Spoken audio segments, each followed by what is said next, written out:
the way you talk to yourself. Your self-talk and your self-dialogue will define who you are, where you go, and what you do. Have you ever seen a child, especially a baby, say, "I'm not enough"? Imagine the first day that you're born and people come to the hospital to see you, and grandma or auntie or uncle or brother or sister or dad starts to count your fingers and toes, and the doctors and nurses look at you. No baby says, "Don't look at me. I've got these milk spots. I don't have any teeth. I've got triple knees. I've got a leaking diaper." Babies don't do that. When you look at a baby, they smile, their big gummy smile, they kick their little legs. I used to push my little daughter out in her stroller. People were going to go, "Wow, what a gorgeous baby." And she never looked away. She would smile, her big gummy smile without any teeth, and kick her little legs with her triple knees and her chubby ankles. And she joined in with them and going, "Hey, yeah, look at me. Aren't I the cutest thing?" And many of us find that hard to even believe. Really? I came onto the planet and I liked attention? Absolutely. In fact, babies demand attention. They cry in the middle of the night. They grab hold of your leg. They insist you pick them up because they have a belief that runs them, and it's this belief: I am worth it. So all babies are born with this belief: someone is going to come and meet my needs.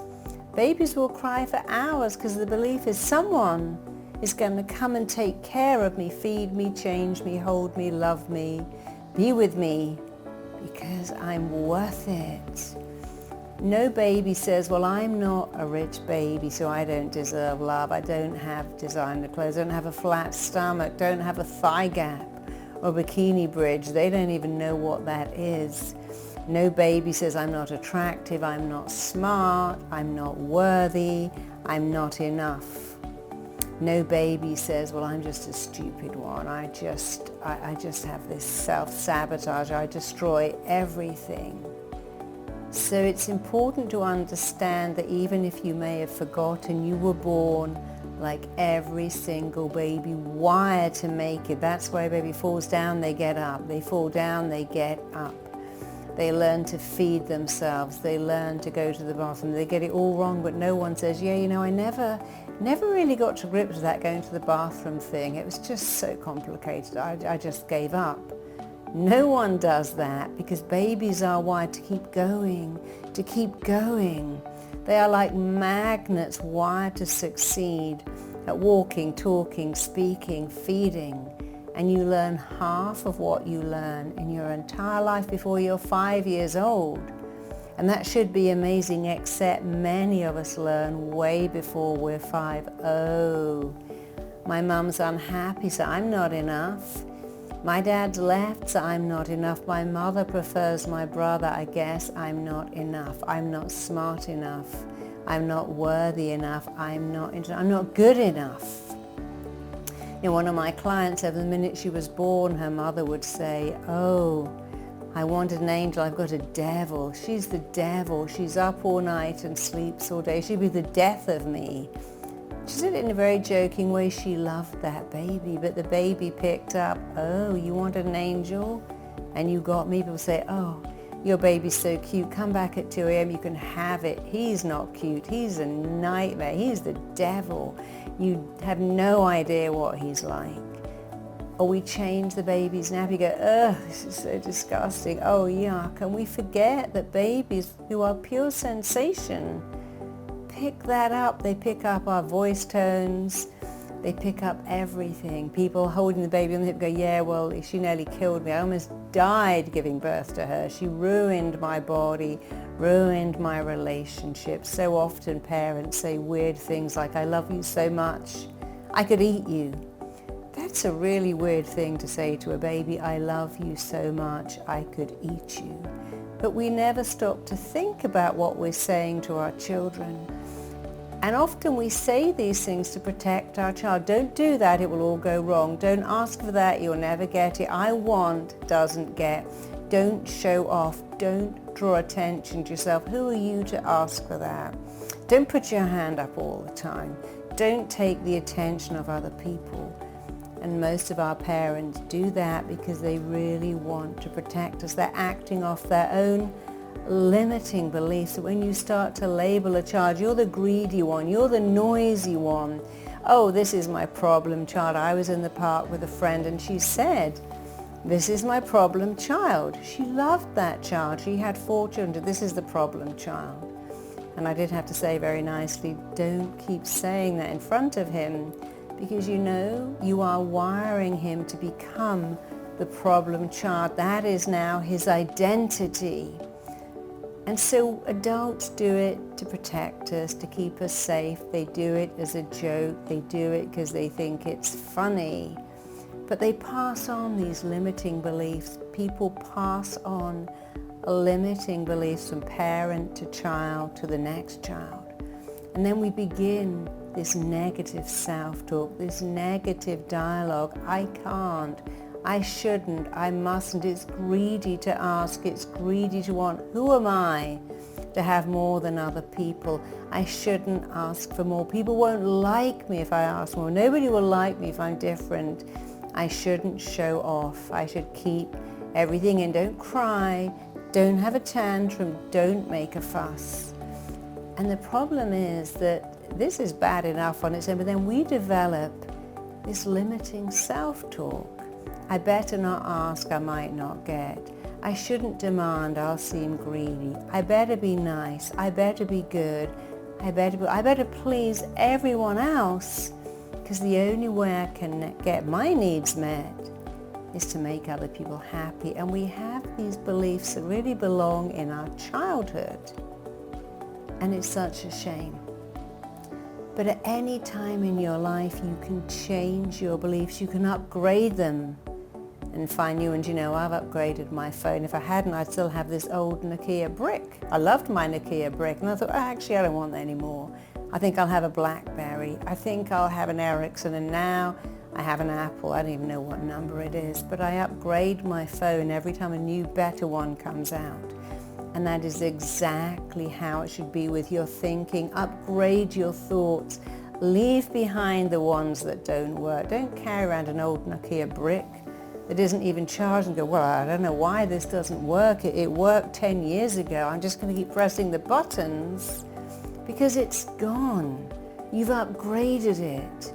And it's really time to upgrade your thoughts, upgrade your beliefs, upgrade the way you talk to yourself, the way you talk to yourself. Your self-talk and your self-dialogue will define who you are, where you go, and what you do. Yes, someone else could go, hey, you're just the best thing in the world. You're the hottest thing, the smartest thing, the kindest thing. I could say to my assistant, you're the best assistant I've ever had in this company. You're the best. By the way, could you work all weekend? Could you stay late?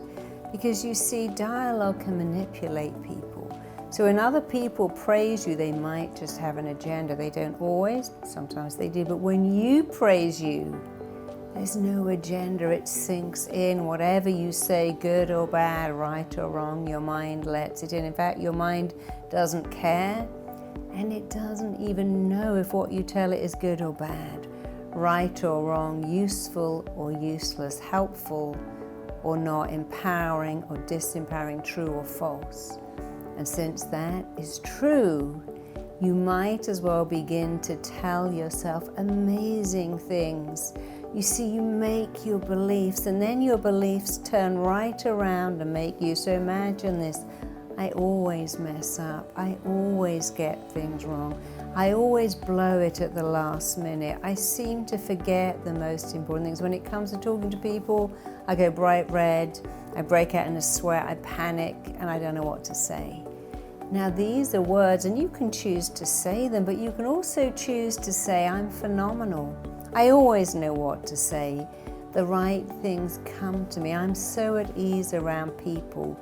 I just have a knack for making things work. My life is extraordinary. You can choose to be negative. You can choose to be positive. You know what? You can't choose what you do to your body when you go, that's going to go wrong. I knew I'd mess that up. Everything I touch falls apart. I'm just a loser. I'm just stupid, I'm an idiot, I got rocks for brains, I always mess it up. You can't choose what that does to you, but you can choose to flip that over. I'm wired for success. Success comes to me. I'm naturally good at people. I have a gift for this one thing. I was given this gift. It's what I'm meant to do. I'm really good at it. I can do this. This has my name all over it. I can do this. Yes, I'm doing it. This is working out amazing. This is what I was meant to be, meant to do. This has my name. I can do this standing on my head. You see, you might go, well, that's a lie, but so is saying I've just got rocks for brains, because that's definitely a lie. And if you're going to tell yourself a lie, how about telling yourself a better lie? Everything I touch falls apart. Whatever I put my mind to, it works out amazingly. Remember, your mind doesn't know, doesn't care. So you might as well tell yourself amazing things. When you change your self-talk, when you change your dialogue, and make it positive, your life becomes extraordinary. Here's a good example. I'm chronically tired. I'm dying of fatigue. Well, that's not true. How about, I'm a little bit tired. I'm also dehydrated. Tonight I'm going to have a great night's sleep. Tomorrow I'll be full of energy. I look at a cake and I get fat.